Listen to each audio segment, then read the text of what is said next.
Welcome to Grand River Living. I'm your host, Natasha McKenty. Adopting a pet at the KW Humane Society is a rewarding experience, and wouldn't it be wonderful to bring them back and share your stories of how they've done since you brought them home? Well, now you can at their annual homecoming event right here at their Riverbend Drive location. Coming up, Andrew will be at 271 West Restaurant for some fresh-made pasta. And Trish will be bringing us to the African Lion Safari to meet the first artificially inseminated baby giraffe born in Canada. So I'm here with Amy Gruber, the events manager at the KW Humane Society. Thank you so much for speaking with us today, Welcome. Amy. Thank you for coming. So today's event that we're here for is the homecoming, and now this is the first of its kind. Let's talk about how the event was born. Why did you decide to start doing a homecoming? We wanted to give something back to our adopted families. When they adopt a pet out of our shelter, it allows one more pet to go up for adoption and keeps our adoption flowing. And we just wanted to say thank you for giving that pet that forever home. So it's just a nice, fun event, barbecue, paw painting, cookie hunts, just all about the animals. And it's by invitation, so it's an exclusive homecoming. So when you adopt from us, you'll get that invitation that next year. Right, and now let's talk about some of the different stations. So you said that all animals can come. Is there something for every style of animal? We're trying to have a little bit of everything for everyone. The cats are a little tricky, but we do, we have some cookie decorating, we have a cookie hunt, we have kids crafts for kids that are cat or dog related, depending on your pet. We have paw painting or pet tattooing, which is a spray paint you can put. For homecoming this year, we used a crown, so king or queen of the ball. So it's a lot of options for the pets. Yeah, okay. Also, you have some really exciting events coming up over the summer and in the fall. Let's talk about that. Super fun surf dogs. If you've never been, you absolutely have to come. Sunday, September the 7th at Bingaman's. The splash pad closes for the season. We get the very last day, and it's like dogs gone wild. Probably not a cat thing, right? Not a cat thing, definitely a dog thing. All off leash in the park, hanging tent in the water park. So it's super fun. Very cool. And also, while we're talking about volunteers, is there any opportunities for these upcoming events to become involved as a volunteer still? We are always looking for volunteers. We have event volunteers. We're always looking for event volunteers, day of volunteers, setup volunteers, as well as committee members. So we're happy to have you. Please reach out. You can go to our website at kwhumane.com, and we have all of that information there. And you also have a gala coming up in the fall. Yes, and tickets are now for sale. They are. So Monday, September the 15th at the beautiful St. George Banquet Hall, Making It Possible Gala. Dinner, live auction, silent auction, a raffle to Langton Hall. $50 a ticket. You don't want to miss it. It's going to be a fantastic And night. all of the proceeds go to the shelter. Absolutely. How do we get tickets to this event? Again, at kwhumane.com, you can call us, and we have some committee members out in the community who are also selling tickets. So awesome. we can direct you from there. Thank you so much, Amy. Thank you. Have a great day. After the break, Andrew will be escorting us to 271 West Restaurant for some spicy shrimp and house-made linguine.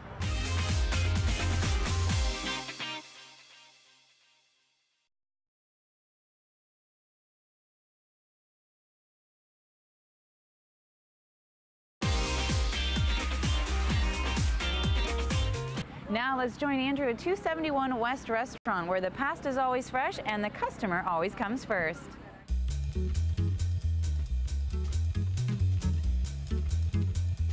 Well, it's the name of the restaurant, it's their street address, and it's their social media handle on Twitter. We're in the heart of downtown Kitchener, right about across from City Hall. We're at a restaurant that's got a great patio for watching the city roll by. We're at 271 West. Well, 271 West in the west end of Kitchener. How long have you been here doing what you do? You know what? I think in 4 days, 2 years. Is that right? But yes, really. I believe it was June 15th, 2 years ago. Well, tell us a little bit about that. What is your vision for this restaurant? What are you trying to achieve here? What are your hopes for it? I see downtown Kitchener is changing and going more forward, like bringing the people to live downtown area. So tell us a little bit about the menu. There's some very interesting things on it. How do you see this menu? How would you describe it to people who haven't been here? Okay, what we try to do is we'll focus on producing the fresh pastas, making our own bread, baking our own bread. We have only 3 salad dressings right now, but they're all done from scratch, and we can do them every day. And Chef Dean Michelson, he's the one who did all those recipes for us. And working together for years, I'm trying to achieve and to follow those recipes and put food on the plate. Tell me a little bit about the wine list, because it does change and you have taken a little bit of care in creating the wine list. Tell us a little bit about the highlights that you would describe. When we opened, we started only with Ontario wine, 3 red, 3 white. So now we carry Pili Island. We carry some wine from Chile, Spain, France, Italy, very popular Polonari, Valpolicella, Australia. Tell us a little bit about the hours of opening. When are you open during the weekend? How many people can fit in the restaurant? How many seats? We have 2 floors plus patio, but the patio season is short, so that's good. Altogether, we are licensed 149, but comfortable on both floors. We can go up to 50 upstairs and maybe 55 to 60 downstairs. And we are open 5 days a week from 11 to 8:30 or 9 o'clock during the week and weekends until night early. Sundays we are closed only if it's like special event like Father's Day, Mother's Day, those special days. Yes, of course we are open. Welcome to the kitchen here at 271 West in downtown Kitchener, and I am joined by Chef Dean Michelson. Thanks for joining us here. We're glad to be with you. We should point out, point of interest, that Chef Dean is also an instructor at Kitchener's Liaison Culinary School, which is just up the street a little ways. So you sort of get the best of both worlds, don't you? A little bit of instruction and a little bit of hands-on cooking behind the lamp. Absolutely. Okay, so we have a couple of neat things to see here today. We have a simple but very refined and very delicious basic kind of cuisine here. We're going to do some shrimp and we're going to do some pasta, or sorry, some gnocchi. Okay. So it's a kind of, I guess, a little bit of a Mediterranean flavor in your cooking. Yeah. Right. What do we start with? Well, we're going to start with the shrimp. As an appetizer, it's a spicy shrimp that we're going to use. Basic ingredients and keeping them down to 3 or 4 ingredients in general. Right. So as not to overwhelm. And pretty much everything that we would recognize in our own kitchens really good. There's nothing really extravagant. I mean, maybe the pesto people might not have. Yeah. This looks like some sort of a bruschetta.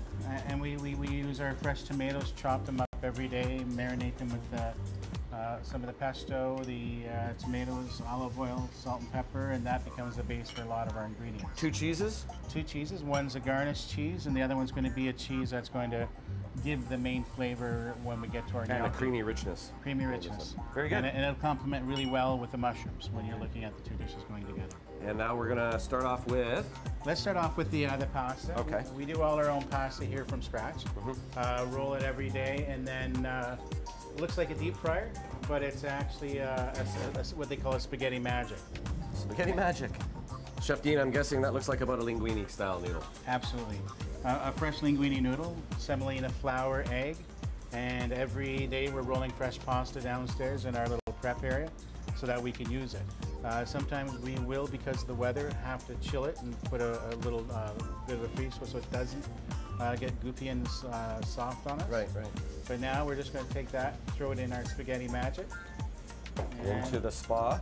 The noodles are waiting, and the next step is to put together all these great ingredients. We've got big flavors for little shrimp. Absolutely. We're going to start off with a bit of olive oil in our pan. The pan is hot, so when the olive oil goes in, it's ready to go. And you can As an instructor, that's a key technique, tip for the kitchen. Hot pan. I don't want it to be so hot that it's smoking, but hot enough when my ingredients go in. Garlic goes in. The garlic is starting to go brown on me. But not too far, because it has that awful burnt taste, right? Absolutely. Yeah. Our shrimp will go in next, but we don't want to overcook the shrimp. They'll be tough and rubbery, but we do want to get them in. And I'm going to add the shrimp just before the garlic starts to brown. You can see the browning on the garlic.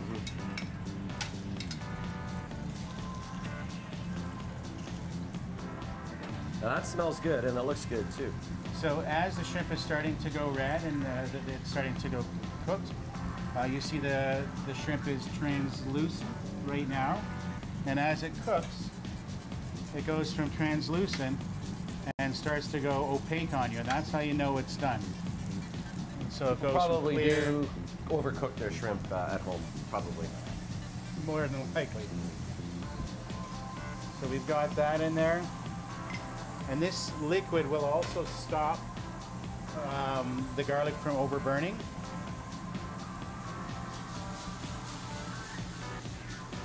So we've got some white wine we're going to use into our pan.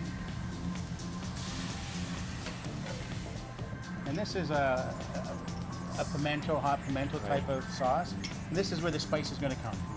If you like it spicy, go a little bit more. This is an appetizer, not meant to be bland, meant to be very, very spicy.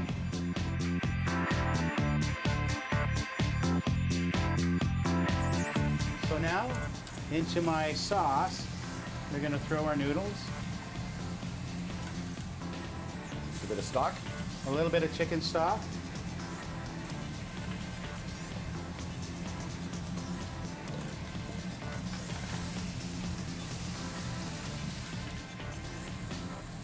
And now the seasoning. Now the seasoning.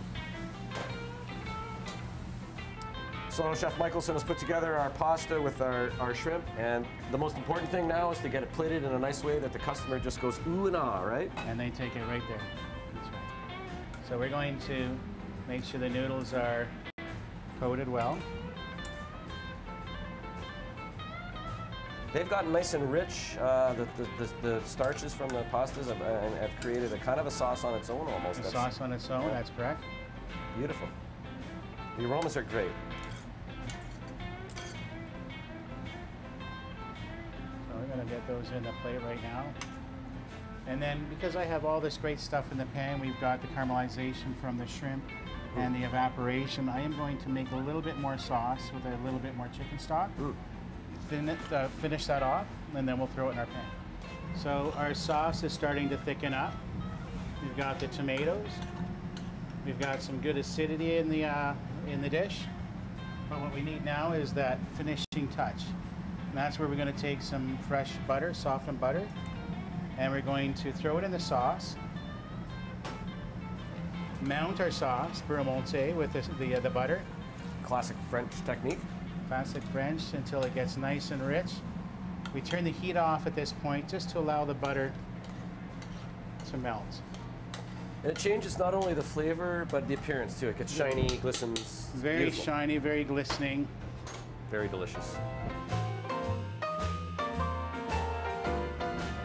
Well, one of my favorite treats is gnocchi, and we're going to make some real stuff here. My grandmother used to use a fork, and she used to be able to flip that really quick. You've got paddles, you're not using them today, but the traditional way is with those little paddles that you roll up and create that little divot. That divot that grabs the sauce and holds all the sauce. So I've taken our dough, which we've just finished rolling out and mixing the dough. You make basically a ricotta rope. Ricotta rope, a ricotta snake. So lightly dust it on the top. And then what we're going to do is we're going to cut our little gumballs.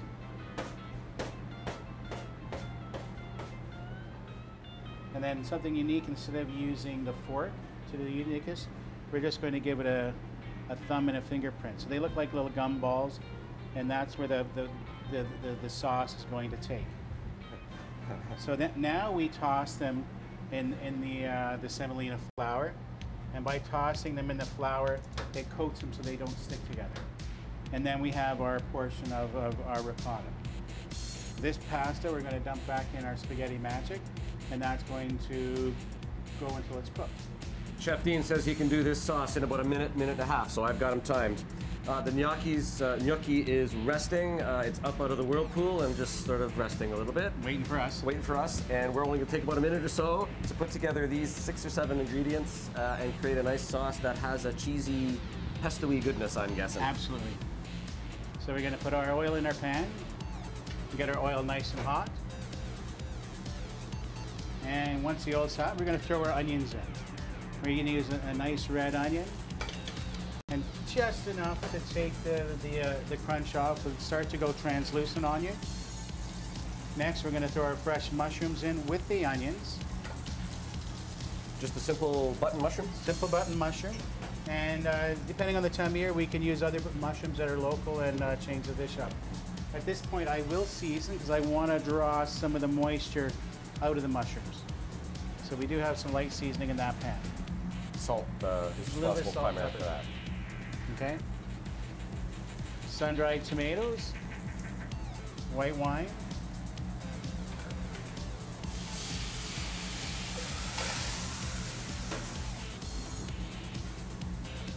our gnocchi into the pan. And if we look at that sauce right now, that sauce is quite thin. We are going to use a little bit of 35% cream, just a little bit to help pull it together. Not even 2 tablespoons. Maybe. Not even, and so it's not super heavy. So right now, Cambozola cheese. We're going to add all that in. Oh. Yum. So we're going to add our fresh pesto. Tell us a little bit about that. How did you make that? This is fresh basil, pine nuts, Parmesan cheese, olive oil, Classic version. straight up. And we're just going to throw maybe a teaspoon and a half into that dish.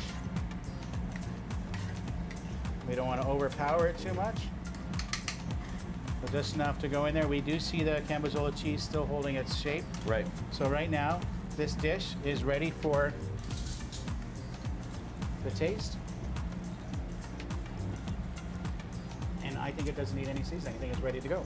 And a minute 37. We did it. Perfect. This is a great looking dish. Smells wonderful. The final touches and plating. Final touches. We're gonna take it.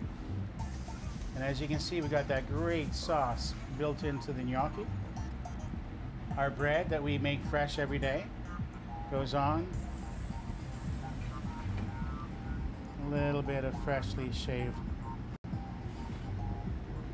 Asiago cheese, and we're good to go. Well, we're impressed with all the stuff that's made in-house here at 271 West. The pizza doughs, the bread, the pastas, the soups, all the salad dressings as well. So we want to thank Chef Dean Michelson and the owner, Zelcho Lonchar, for showing us this restaurant in downtown Kitchener.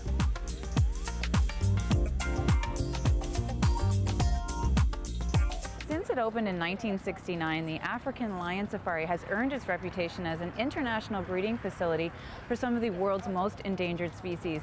After the break, Trish will be taking us to a baby giraffe, one of the first of its kind to be born through artificial insemination in Canada.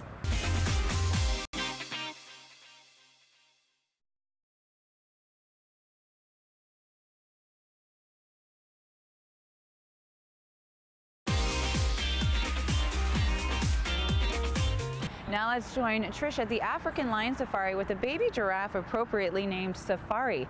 And from what I've heard, you don't have to tell her how important she is to her species. She already knows. So we're just hanging out, chilling at the African Lion Safari with my friends, the giraffes over there, where we're celebrating not only the 45th anniversary, but the birth of Safari. Jason, this is awesome that we get to come to the African Lion Safari and these animals. It's just incredible. Yeah, great to have you out here. Yeah, thank you. And it's for a very auspicious occasion. Yeah, certainly it is. It's the birth of little Safari, Safari the giraffe that is. She is a Rothschild giraffe with fewer than 1,100 remaining in the wild. This is a very significant birth for us. And not only is it just a significant birth in terms of being a beautiful little Rothschild giraffe, she's the first giraffe born through artificial insemination in Canada and only the second in the world. That's amazing. And so why was she artificially inseminated?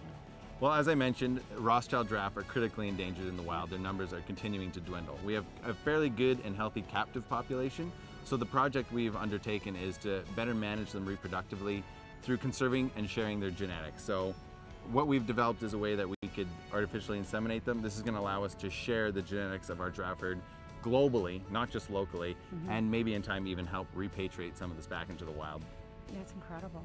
And so mom and dad are both on site? Yes, they are. Yep. Excellent. Yeah. And when people come and visit, they can see them, they're out in the open? They can see the whole family. Yep, all the giraffe are out. Little Safari's out romping around today. She was playing earlier, so I'm sure she's up to some mischief back there. She's absolutely beautiful. So what do they eat? They eat leaves almost exclusively, twigs and leaves in the wild, and we try to give them as much of that as we can in captivity. However, also being a zoological facility, we have the benefit of being able to get a specially prepared diet that also helps give them all the vitamins and minerals that they need. Oh, that's awesome. And now, how many giraffes do you have here? We have the largest herd in all of Canada, 11 giraffe in our herd, which is actually like a really nice, big, natural-sized herd, which is great for them. They have a big, large, natural area to play in, and also a really large, natural social structure that they would have had in the wild. Excellent. Now tell me about some of the little animals, because they're like people too, that are hanging with the giraffes. We've got the rhinos that are Yeah, so just hanging out ahead with of them. us, they can't see it on camera obviously, but there's our crash, it's referred to as a crash of white rhinos. So we've got 3 girls and a boy, and this is another animal that we are really working hard on conservation and research in. And we've got, sorry, who else do we have here? Yeah, so we have the wildebeest here. You can see we have a pretty big herd here. We've got some little babies, and this is the animal that you see in Africa with the great migration, moving with the zebras, which are also back here somewhere. So, It's in the Lion King. yeah, and the Lion King. And we have some smaller antelope from northern Africa, addax and scimitar. Now these animals are extinct in the wild, so it is all about conservation in zoos to help build up these numbers.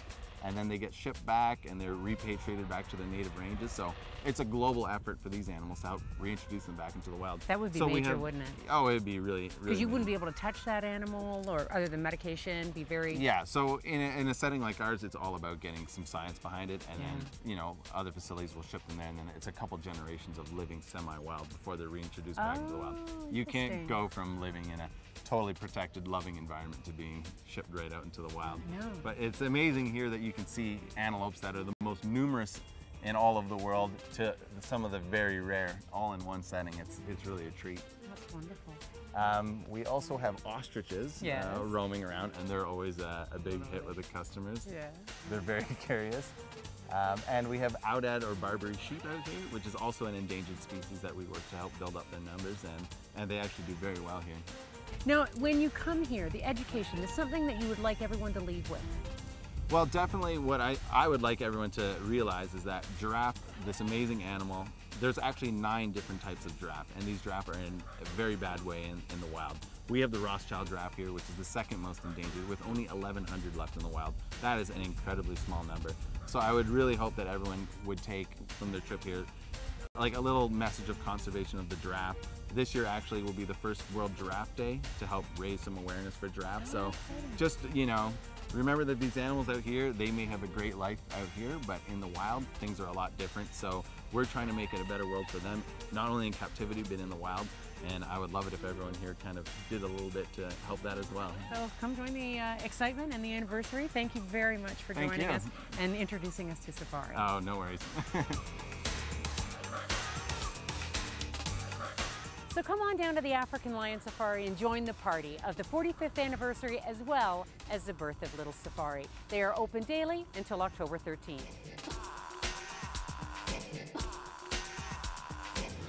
Stay tuned, we'll have more Grand River Living after the break.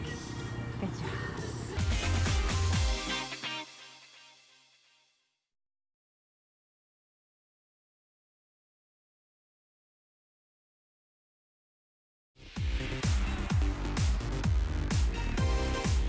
Well, we've come to the end of our show. If you have any questions about the show, contact our viewer response line or check us out on the web at rogerstv.com. And don't forget to follow us on Twitter. Thanks so much for watching, and I'll see you next time on Grand River Living.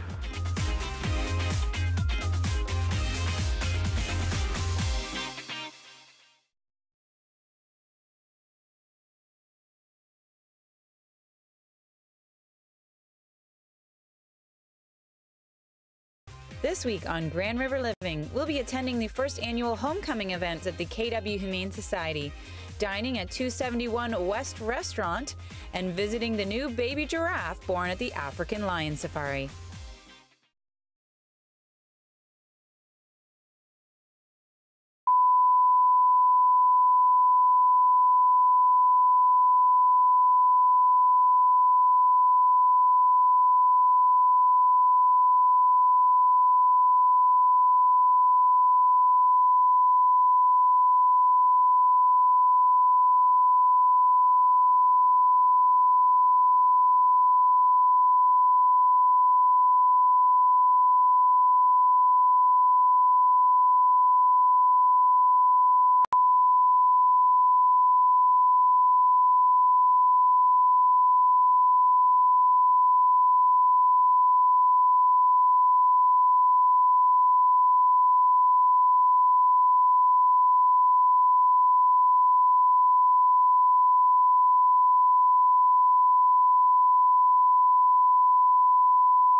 Welcome to Grand River Living. I'm your host, Natasha McKenty. Grab your cotton candy and step right up for some good old-fashioned fun. Today we're taking you behind the scenes of the Summer Circus Spectacular to find out just what it takes to put on an event of this magnitude. Coming up, Trish will be walking to fight arthritis, and Andrew will be escorting us to Timeless Cafe and Bakery.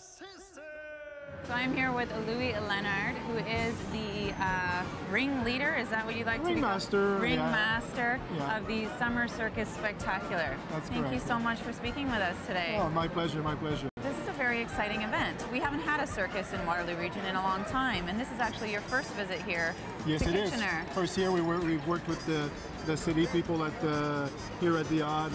Were very welcoming for us. And, Yes, and it's a wonderful event. So let's talk about how long you've been in this industry and how does one get into the circus?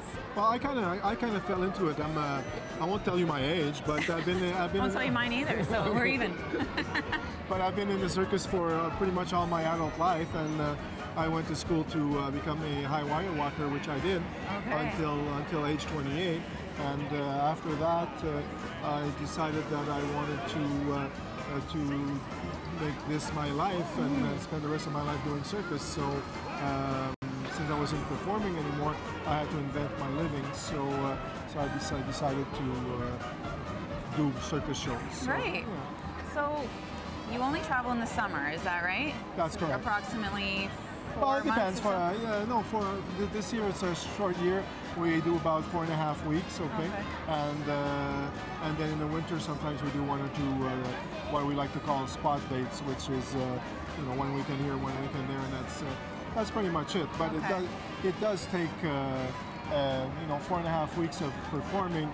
It does take a good 6 months of preparation. Okay, I was gonna ask that, yeah. Whether it's booking the artists or preparing the publicity, organizing with our partners, in this case the Odd and the city of Kitchener. There's a lot of back and forth stuff happening and organization. So it is a year-round job for you? For me, yes. Yes. Yes. So how many performers do you actually have in the show? All in all, including everyone, we're about 30 people. 30? Yeah. Okay, and does that include, does everyone perform in the show and then also work? How does that work? Are they a jack of all trades? No, not really. It doesn't seem like a large number, 28. No, Yeah. a lot of people. We have a technical department. We have which consists of 6 people, and they travel with the show. And when we get, for example, in Kitchener here today, we hire a group of people to Locally very cool. to support us in setting up and tearing down the show. Same thing in merchandising. We have a bunch of people with us, and we hire locally also people to help us for popcorn, cotton candy, and all this stuff. Yeah. So you have a very young boy performing who is quite amazing. Yeah, Yes, he's from Ontario. Sasha. He lives he lives with his parents, of course. Of course, that's his mom and his dad with him. Yeah. Sasha, and he lives in Oshawa. So how did he get involved in the circus? Did he just Well, they're Russian. send in his resume, or how does that work? No, I knew mom and dad before I knew him. Oh, okay. But they're from Russia originally, Oh, very cool. and they've been in America for a number of years now, and we've worked together for a number of occasions, and I like their work, so I hired them. Well, I spoke to him actually earlier, and he's such a confident little boy. Oh, yeah. He's a true performer. Yeah, he's got it. He's going got places, it. isn't he? Yeah. So confident. So let's talk about the animals. What kind of animals do you have in the show? This year we'll have baboons. We have also camel, zebra, and a miniature pony, and we have a panther and a house cat. And they come from the Bowmanville Zoo, is that They do, correct? yeah. It's Bowmanville Zoo, which is about an hour on the other side of Oshawa, going toward Kingston, for example, to be more precise. And the Bowmanville Zoo, I've been working with Bowmanville Zoo for many years. And I use them because they're a CAZA accredited zoo. Right. CAZA stands for Canadian Associations of Zoos and Aquarium. And I know who I'm dealing with in this case, so I know they have Dr. Corver, who's the vet for the zoo and is a live-in vet. She's there 24/7. So you're continuing to travel after Kitchener. Where are you heading to next? We're going to Oshawa, And then we're going to jump to New Brunswick, Nova Scotia, and to end up in Newfoundland. Wonderful. So how do our viewers keep on top of where you're at, what's going on with the circus, and maybe if you're going to make a return? www.summercircusspectacular.com. Thank you so much for your time. My pleasure. Thank you, Natasha.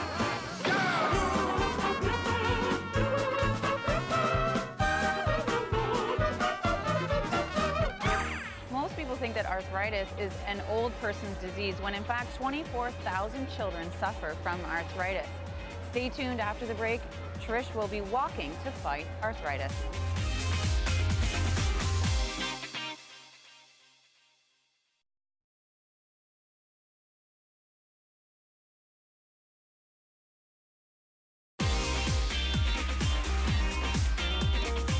With over 100 variations of arthritis, it is a worthy cause.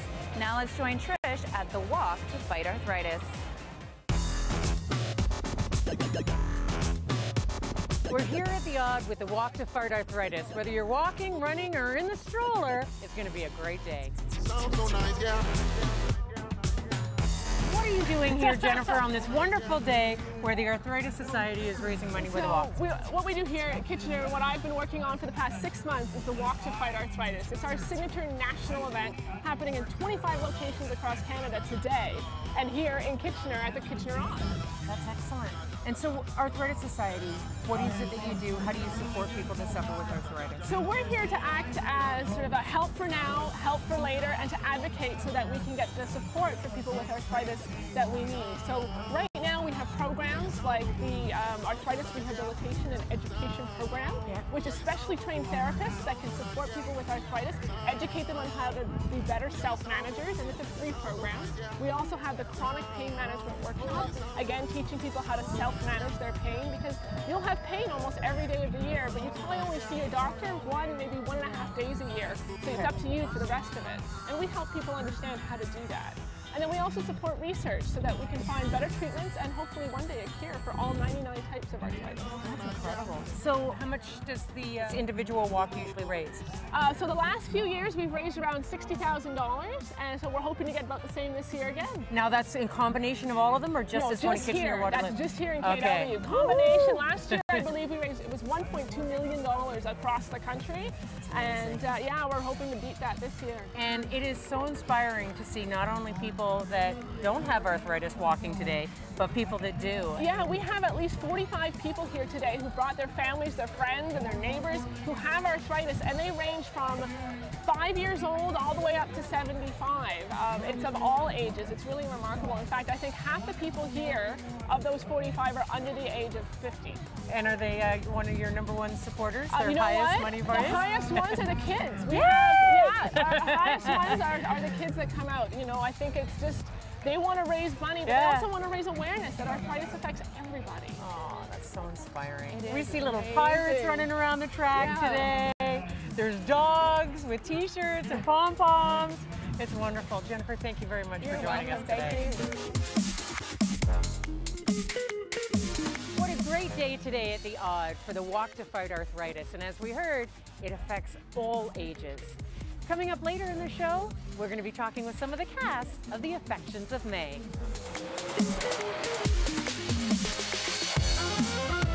Now let's join Andrew at the recently renovated hen house turned cafe for socializing of the humankind at Timeless Cafe and Bakery. Well, the name Jim Brickman is a familiar one to those of you who are familiar with Waterloo Region. And Jim, along with his wife Leslie and a great team of people, have put together a very interesting little cafe. It's the Timeless Cafe and Bakery, just off the beaten path on Northfield Drive in Waterloo. Come on in for a visit.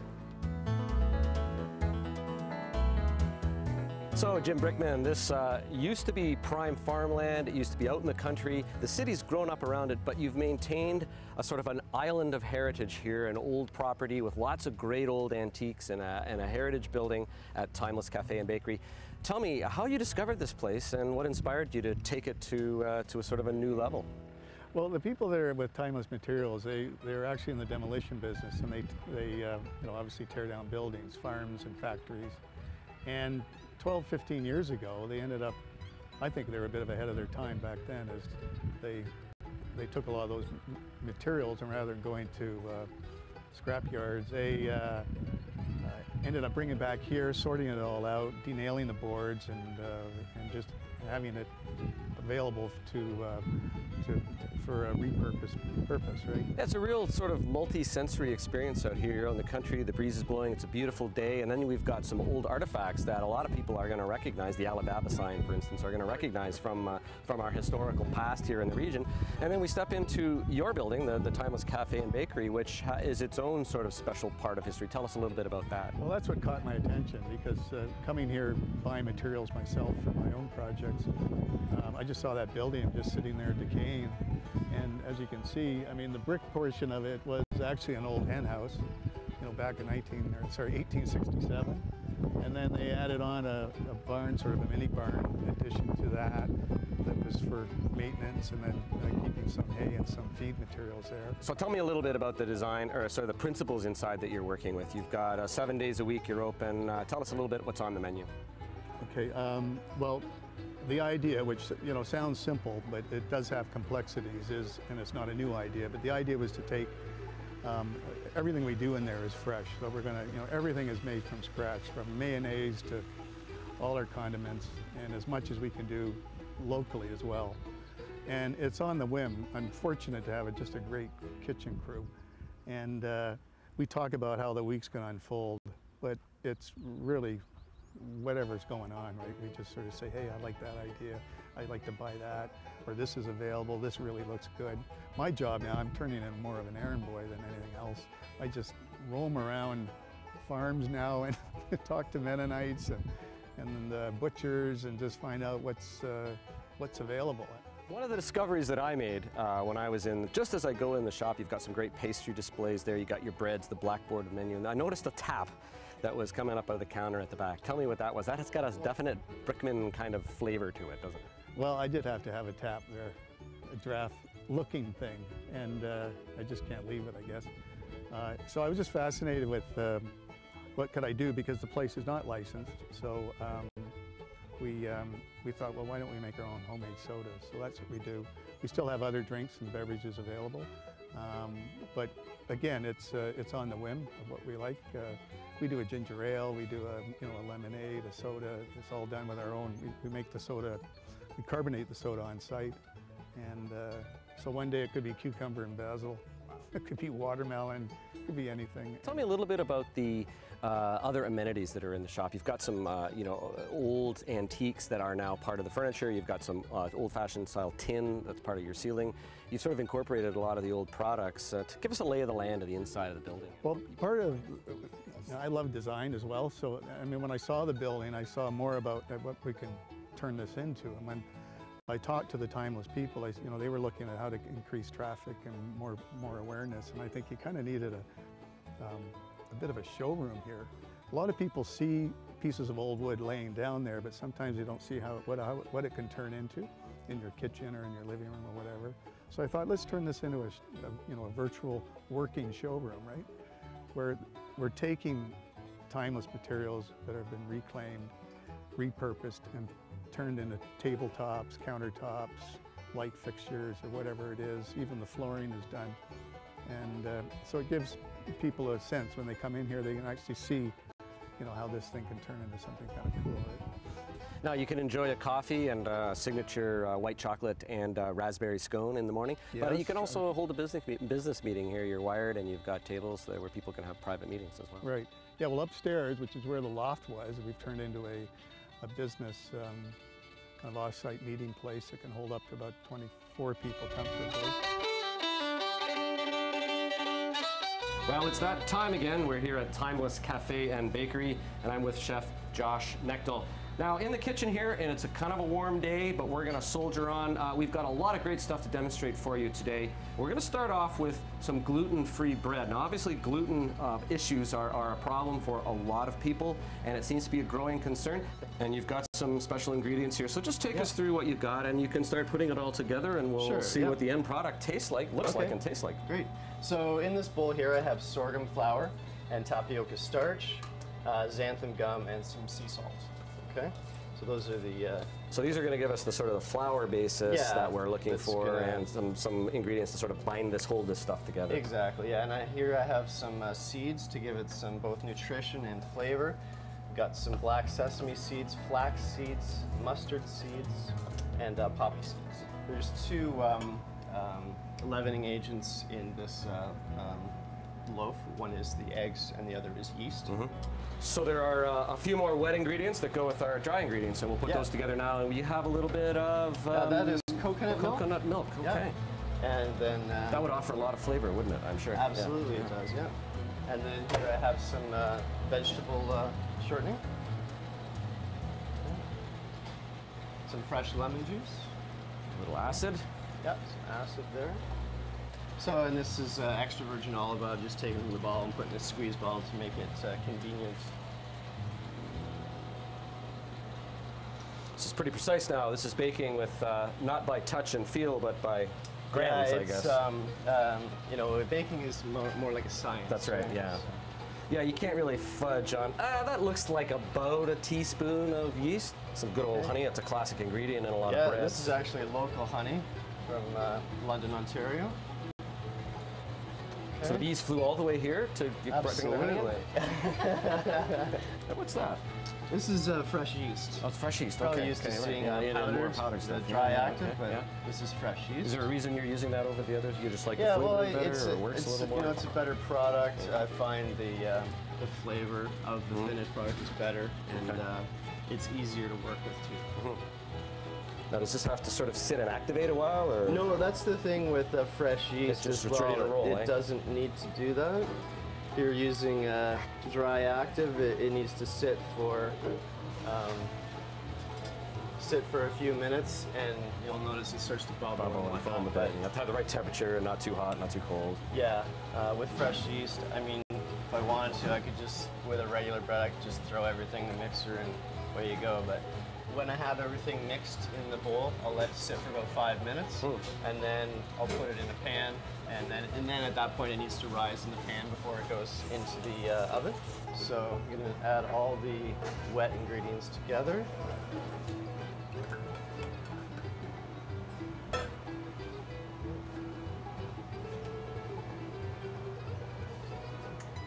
Eggs. Well, our bread has been resting. It's, I guess, proofed as much as gluten-free bread does proof. And Josh, what's the next step? I see a pan out here. I see some spray. I think we're going to the oven soon, aren't we? Yeah, I'm just going to give this a light spray. We're going to put the batter into the pan and let it rise. And once it's risen enough, it'll get baked. Away we go.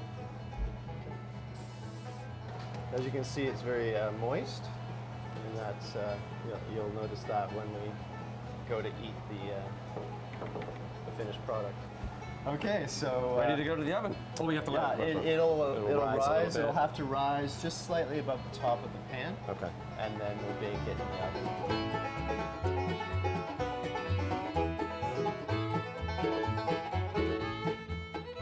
Well, as a kid, I played in some of the fields that were around where we're standing right now. It's grown up a lot since then, and we've got some great businesses that have grown out into the country.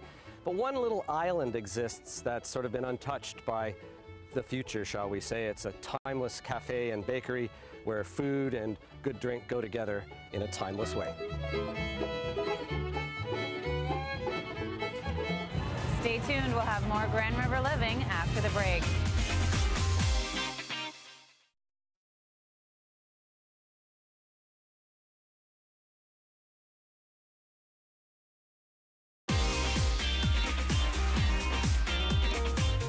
Favorite memories of going to the circus as a kid was these balloons. They call them the $3 smile.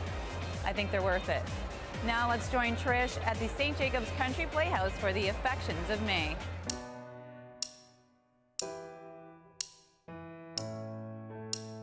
We're at the St. Jacobs Playhouse where the Affections of May has been released, and so have her love affections. Let's find out more. I mean, if you love her, then maybe all of this will make sense. Now, do you love her or not? Yes. You bastard! Bastard! You should die for this, you pig!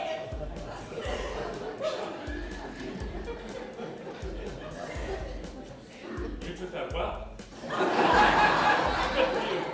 Paul, thank you very much for joining us today. Now, you play the character Quinn in The Affections of May, right? That's correct. Can you tell us a little bit about that? Oh, Quinn's what they would call a rube. He's a very natural, very down-to-earth, or organic gentleman from the small town. So he's the kind of guy who could be living in a barn and not really complaining too much about it. Just a very down-to-earth character, which is very unlike me. I am nothing like this character, so it's been a process. Oh, really? It's been interesting, yeah. Because Paul, walk around with a bit of a bounce. So James, the director, we were always talking about, like, you gotta ground this guy, you know, bend the knees and slow him down. And because, you know, naturally I speak quite quickly. And so it's great to discover and work with with a character that you usually wouldn't play by typecast, for sure. Yeah. I mean, I was over at a restaurant next door one day, and I was getting some lunch, and I was waiting for the order, and a guy sat down next to me, and as you know, we're in the country here in St. Jacobs, and he started talking to me, and I thought, I have to sit and talk to this guy for a while, because he's the character. The way he was speaking to me and talking about the weather and just very down to earth, very grounded. So it was, I learned a lot from him. Now, when you go out, because I know if you're changing your walk, your stature, your pace, do you practice being Quinn outside of here? I do. Shopping? Maybe I do, and I've gotten arrested twice because no. You try to create the character, and so that I would find myself shopping, or I'm walking around, or I'm just in Starbucks getting a coffee, and I'm like, how would he drink his coffee? How would he talk to people? How would he talk on the phone? You know, so yeah, that's something you discover, and it's fun. It's a fun thing to do. Where are you off to, Hank? Gonna do a little bar hopping? All right, that's it. You think you're pretty funny, Quinn, don't you, huh?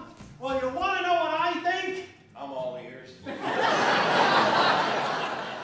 James, thank you very much for joining us today. It is exciting being out in St. Jacobs, and Affections of May. The Affections of May opens up June 4th. Yeah. Can you tell us what we're in a treat for? Absolutely. We are on set here. This is in a little fictional town called Grogan's Cove, and this is a bed and breakfast that May Henning and her husband are running. But our lead character, May, runs into a bit of a speed bump, a roadblock in her life at the very beginning of the play, and has to learn to adjust. So the play is about love and loss and letting go, with a lot of laughter thrown in. Wow, that sounds exciting. Like, you know, what parts of your past do you need to hang on to, and what do you need to let go of in order to move on? So basically, this is a replacement for the therapy that I've been going through. Yeah, yeah. I think a lot of people could use it as that, you know. Oh, that's nice. So instead of getting serious, we're learning to embrace the therapy with the laughter. Yeah, it starts on a serious note, but it's written by Norm Foster, who's one of the most prolific Canadian playwrights, and his comic dialogue is second to none. So I think audiences will come perhaps see themselves up there in some of these characters and have a good laugh. Well, thank you very much for joining us, and we are very excited to learn a little bit more about the Affections of May. Thank you. Come on.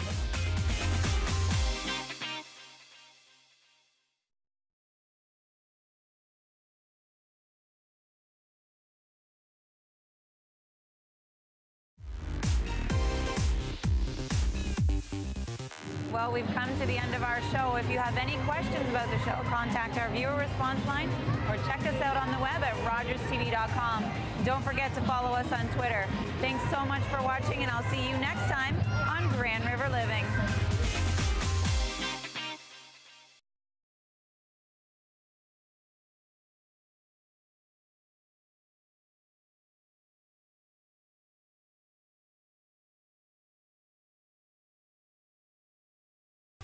On the next Grand River Living, we'll be stepping right up at the Summer Circus Spectacular, walking to fight arthritis, and dining at Timeless Cafe and Bakery. Only on Rogers TV.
Welcome to Grand River Living. I'm your host, Natasha McKenty.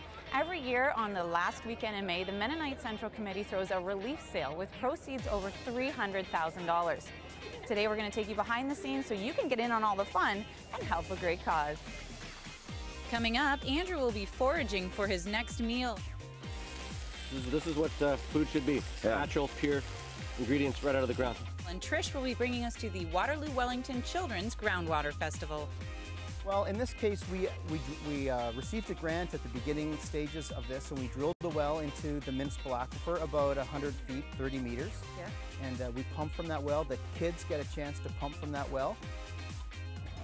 So I'm here with Rick Kober-Bauman of the MCC. You are the executive director. You're the bigwig here at the relief sale today. Well, actually, I'm making donuts here at the wonderful relief sale. And that's a very important job, I hear, too. Well, it's been part of the relief sale for 48 years. Yes.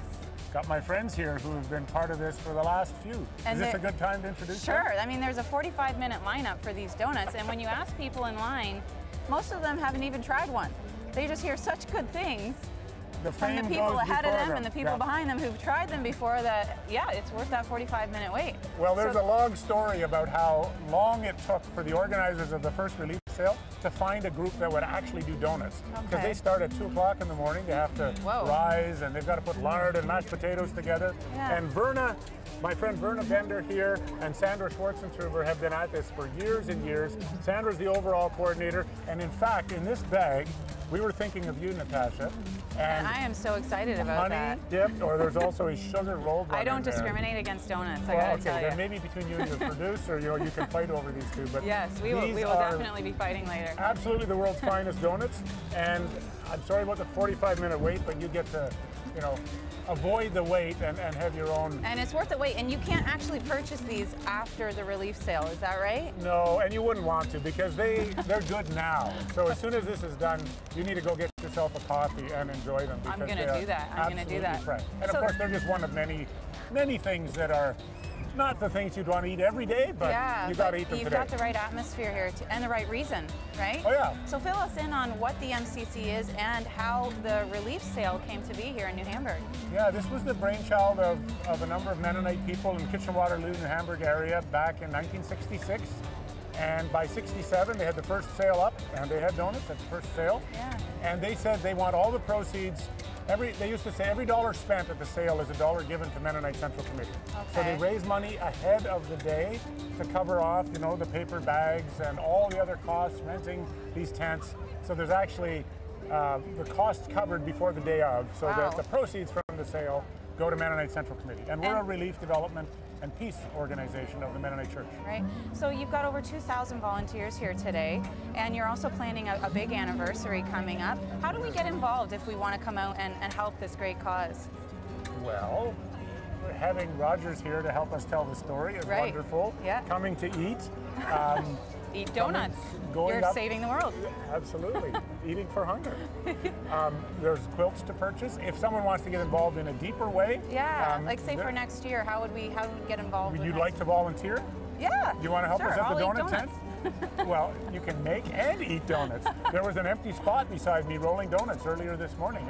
We'd be thrilled to have you there. Awesome. So you can even bring your camera. So if we want to do something like that, do we go to your website or how do we? Go to our website and we'll connect you with the Relief Sale Committee. This is family fun. There's something for everyone here today. Absolutely. And we've got clowns and face painting. A lot of effort actually to keep the garbage to a minimum. I really am impressed that they're using not even reusable, but ceramic mugs. So if you go to the cafe and get a coffee, they'll give you an actual mug like you might use at home in your kitchen, and then you set it in a bin. Very interesting. And the thrift shops wash them and they come back clean next year. So a lot of efforts to make this really creation friendly. Yeah, and not leave the mess behind afterwards, right? There's actually they said this year there is nothing that is single use that's not either compostable or recyclable. Wonderful news. Thank you so much for your time, Rick. Thank you. I can't wait for these donuts. Your donuts with your I'll think about it.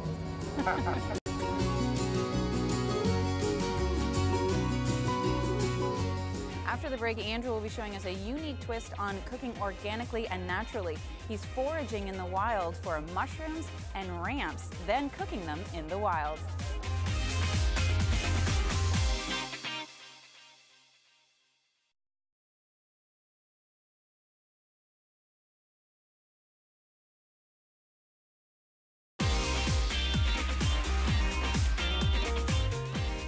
Jazz, join Andrew hunting for his next meal with local forager Ryan Horn and Uptown 21's chef Nick Benninger.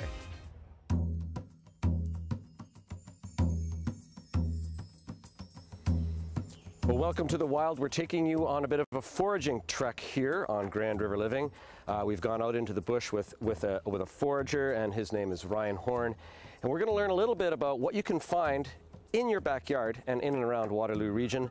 And then we've also brought a couple of cooks, people that will use these ingredients that come right out of the wild. We've got Nick Benninger from Taco Farm and Uptown 21 in Uptown Waterloo. Of course, along with him is Emily Schleeper, one of the cooks at the restaurants. Ryan, what is foraging? Describe to us what the process is. I think people have sort of a vague reference to what it is, but how do you define it? What are you doing?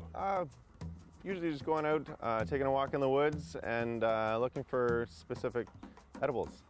So today we're going to be looking for some mushrooms and some greens. Stuff like this. What is this? This is chaga, it's called. It's a fungus that grows on birch trees, and a lot of people make tea out of it and use it as a medicinal tonic. And you work with restaurants locally, you provide them with ingredients. How does that work? What's that relationship like? Well, I go out in the woods and hopefully find something that's useful or sought after by a chef like Nick here. Right now it's great. Mushrooms are popular with chefs, and morels are up right now. And you're sure you're giving them the safe ones, right? 110%, yeah. There's a lot of mushrooms out there, and a lot of them are edible. I generally work with about 10 different species of mushrooms, and Nick's always happy to take those off my hands. You make tea out of this? Sure do. Yeah. Tea? Well, from this to tea isn't as far a stretch as you might think. Grind it up, boil it, and drink it as a tea. We brought some along today just to sample it. Tastes like a weak coffee or just an inoffensive. We'll let Emily have a little slug. Tell us what she thinks. Okay, that's great. So we'll take a little trip, and we'll see through the journey in the forest what forager Horn can come up with, and how Chef Benninger and Schleeper will use it in the restaurant. Okay, so Ryan, we're going to let you lead the way. What are we looking for? I guess you should tell us what to look for. We're going to try to see if we can find some morel mushrooms. Right. So we're looking for blonde morels today, yellow morels. They've got like a honeycomb top and a white stalk, and they blend in perfectly with everything that's on the ground right now. So a sharp eye, and watch where you're walking. And of course, Chef Benninger, you're really pretty interested in getting your hands on some of these babies too. Yeah, for sure, for sure. I got a frying pan on the ready. All right, let's go. Take a look. All right, Nick, we got some mushrooms. What do you do with them? Well, first we're going to find some more, so we actually got to feed on. But today I'm just going to fry them up with some bacon. With stuff like this, I like to keep it as simple as possible because it's just such an awesome ingredient to begin with. There's not much we need to do. A little salt will go a long way. They're not even dirty. I don't think they even need to be really rinsed or anything, do they? No, these likely came up in the last 2 days. It hasn't rained. There hasn't been a whole lot of bugs out. Sometimes you'll find them, there's slugs and bugs have been at them, but these are fresh in the last couple of days. These are beautiful, eh, Chef? Yeah. We'll usually cut the stem off and make sure there's nothing living inside of them, as there is sometimes. And then from there, if you're comfortable with a tiny bit of grit, I just eat them right up. Getting them wet tends to be a bit of an issue. It's tough to get them dry again.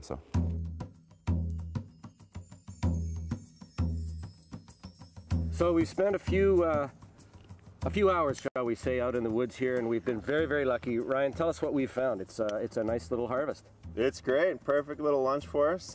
We've got some fresh morels, which is the key ingredient we were after today. We've got some ramp tops. Season's just kind of finishing up, but these are nice, fresh, still really green. And some dryad saddle or pheasant back mushrooms, common right from May till October. What are you going to put together with these great ingredients? These great ingredients, that's all. We foraged some bacon up there on the hill. So once I render that fat out, we're pretty much good to cook anything. So I'm going to throw it over to these two guys, and they'll put together a little bit of a lunch for us. Take it away, guys. Well, Ryan brought a camping stove thoughtfully. We got a frying pan, a little bacon. Like I said, there's not much we need to do after that. This is a beautiful homemade bacon that we stole from Taco Farm. We tried to steal one of their chefs too, but I think he's a little hungover this morning. So yeah, once we crisp this up a little bit, that's probably about all I need. I think I'll start off with these guys. These guys are... Now, you've worked with these before. Yeah, Ryan brings us these to the restaurant. They have a definite texture to them. They don't get nearly as tender as other mushrooms. But texture's a good thing, right? So it'll give us some nice chew in there. So bacon's making everything look pretty awesome already. But that is not why we're here. So we've got our mushrooms going. Like I said, I just want to render a little bit of their texture down a bit. Like we said earlier, these things can be quite the habitat for woodland creatures with more than 4 legs. So you're slicing them down their length? Yeah, because you'll often find a slug or what have you in there, and we don't want to. Do you cook these like other mushrooms? Do they have the same sort of absorptive qualities, or? Yeah, the thing about these though is, yeah, they're gonna let out their moisture quite a bit. They are gonna take up a lot of flavor, but we don't really want to take up too much flavor because the morel is awesome, right? Sometimes you want to braise mushrooms and do things to them that enhance them. I don't really want to take away from what we've got here. We won't crowd